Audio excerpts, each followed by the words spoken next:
Faxon. I'm the deputy and the chief operations officer of the Vermont Veterans Home. I'm a 30-year Marine, and I'm fortunate to work here at the Vermont Veterans Home that is replete with heroes.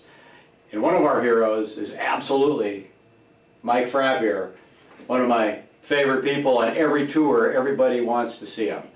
If you've ever seen some of those iconic photos from the Vietnam War, and one of them will be right in this video that you'll see, Mike is front and center in that. So we're just going to ask Mike a few questions and a little bit about his time in Vietnam. And Mike, where are you from? I'm from, actually originally from Manchester. Manchester, Vermont. That's where I was living when I went into the military. So you're a native Vermonter. It's 17th generation. 17th generation Vermonter. And Farmers all the way back to the 1700s. really? Yeah. That's unbelievable. How old were you and why did you go into the military? I was looking for something to do. I was going to go to college, and then I said, well, let's see. Then I got my draft notice. I said, well, my mind's been made up. Oh, so you got the draft notice and then said, I said, okay, I know where I'm going. I'll be darned. And what did you enlist in? Air Force. Air Force. Man. I like to fly. So can you tell us just a little bit about that? Sure. I've got a commercial license and everything. So, Well, I'll be darned. well, Air Force boot camp wasn't bad at all. Well, one of the reasons I joined the Air Force was to go into Vietnam. Jeez. Trying to avoid the Army and avoid going to Vietnam, because I know if I joined the Army, I was going to Vietnam. So where did you go? Vietnam. It's a good thing you're not a gambler Yeah. or a prognosticator. Or something like that. I'll be darned. So what did you do in the Air Force? Reconnaissance stuff. Worked on reconnaissance system, the U-2 and SR-71 aircraft. So a lot of electronics? Oh yeah. Mike's one of those guys with the 90-pound brains that deals with all the schematics and how it works and all that stuff. So how about a little bit about your time in country? Went to Vietnam, 1972. It was very exciting. First day in country, there was a nice rocket attack and everything. I was at Da Nang. First day in Da Nang. Yeah. And I've been on the flight line all day. Went back to my hooch, went to bed, and guys woke me up in the middle of the night and said, do you realize there's a rocket attack? I said, no. Is that right? You slept right through it? Slept right through it. Well, probably better for it. Yeah. Most of the stuff I was doing was looking around at what was going on. The very tail end, the part of what I was talking about, was we were watching Vietnam fall apart. Man. And they were taking pictures of it every day and looking at the pictures, and we just had a summary saying, oh, look, they got this, they got this, they got this. So it was aircraft photography, and then you were tearing through them looking for intelligence value? Pretty much, yeah. So you did both parts of it? Oh, yeah. Really? Little bits of everything. What was it like? You know, just being above hostile territory, and here you are flying in a helicopter? Well, that was one of the things I did. I was also on a C-130 drone reconnaissance aircraft. Really? We launched, what used to be Firebee target drones. Right. They were outfitted with cameras. Yeah. They could fly long, fast over the target. Who would actually fly the drones? Me, Is that right? I'd be back in the airplane and just be, basically remote control planes. But the airplane itself that you were in wasn't over friendly territory. No, it wasn't. So here you are over enemy territory, flying drones, looking at the enemy. Yeah, Oh, man. they weren't happy. I don't think they were.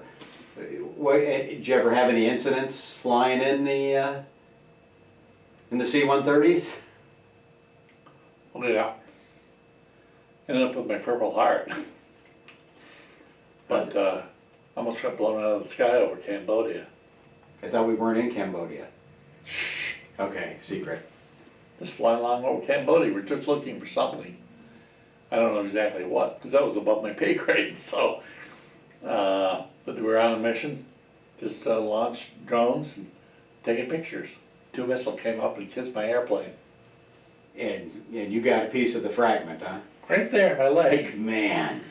A little bit tough to get through the airport. So then what happened? So you landed, you were wounded. Yeah. What was the transition time and how did that work out? How did you end up back in Vietnam? I thought you would be evac'd out. Good luck. Oh. No, I walked down the staircase on the airplane, passed down on the tarmac. And next thing I know, I was on a plane flying into the hospital in Japan, Yokosuka, Japan. Spent a few weeks there. So they picked bits and pieces out of me, put me back together, and I was all better. So that was your end of your time in Vietnam. So then when was the time when you were helping doing the evacuations, the famous picture? Oh, April 30th, 1975, I remember it clearly. So that's before you were shot? No, I was shot before that, and then it was later, was April 30th, 1975. So you went back? No, they just said, oh, you gotta go back. I said, okay. So can you tell us a little bit about that? I mean, that picture is as famous as any other military picture. Ah, And maybe I'll be in a statue somewhere. You should be. But can Well, you tell us just a little bit about the whole event? Well, my son says there's somebody's reconstructed a statue like that somewhere in the Midwest. Really? My brother told me about it. He says, "You're famous in the Midwest." I said, "Oh, great." Well, you're famous in Vermont too. Whoops. So what was that mission though? The whole mission, what was it? Vietnam was falling apart, and the Viet Cong were killing everybody, any American advisor behind. Yeah. And they sent me to help get people out on the U.S. Embassy, Man. including Graham Martin, the ambassador. Never saw him, but He was on one of the flights. he was supposed to be on this flight. One of mine, but he was on one of the flights. Who took that picture of you? I don't know.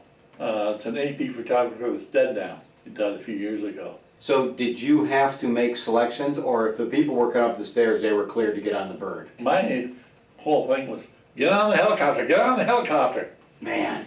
quickly. Now, was that your bird? No, it was Air America's. So were you riding in that helicopter? Yes, it was. So you would load your helicopter, then that bird left with you. Yeah, And then how many trips did you make? a whole bunch. I didn't count. Went to an aircraft carrier, went to the Blue Ridge. So that's where you were shuttling people to? Lots of flights back and forth that day. Hope I didn't die. Exactly. Hope is a plan then, isn't That's it? right. What else do you want to tell us about your time in Vietnam? How was the chow? It's Air Force. There you go. Excellent. Means it's pretty good. Anything else about your time and your service? Well, one of the things I did there was after I was in the Saigon evacuation, is we also worked on the USS Mike Wes incident, where that ship was captured. And we took pictures so that we could show the Marines where to go. I have some Marine friends that were involved in that operation. One of them later on became a Major General Spies. I'll be darned. Really? It's a small world, isn't it? You can start connecting people you know and people. Small universe. And it's hard to believe when there's only less than 1% of us serving at any one time. Oh, well. And you know people I know. What else? Well, I was extended my excitement. Man. And then It after... was exciting enough for a lifetime. Believe me, I know. After that, did you come right back to Vermont? Well, not right back to Vermont, because I went back to my base in Tucson, Arizona, and then I processed for separation. And then I went back to Vermont. Then you went back to Vermont. And then I went to work in New Hampshire, because there was no place to work in Southern Vermont. Is that right? Anybody's technical, sort of, Yeah. they have a tough time down here. But I ended up going to West Lebanon, New Hampshire, worked for a company that made plasma cutting and welding equipment. And I moved back across the river to suburbs of White River, Oh, okay. West Hartford, the old British village system, Oh, it is? where there's hamlets and villages. Yeah. Man. Well, I gotta tell you, we at the Vermont Veterans Home are honored to have Mike living here with us. And, you know, Vermonters in general are proud of Mike and his service. Vermonters have always had a high percentage per capita that serve in the military, way beyond what the normal average is. So Yes, they do. guys like you, Mike, are heroes, and you're way beyond. Thank you, sir. Thank you very much. Awesome. All is well. All is well.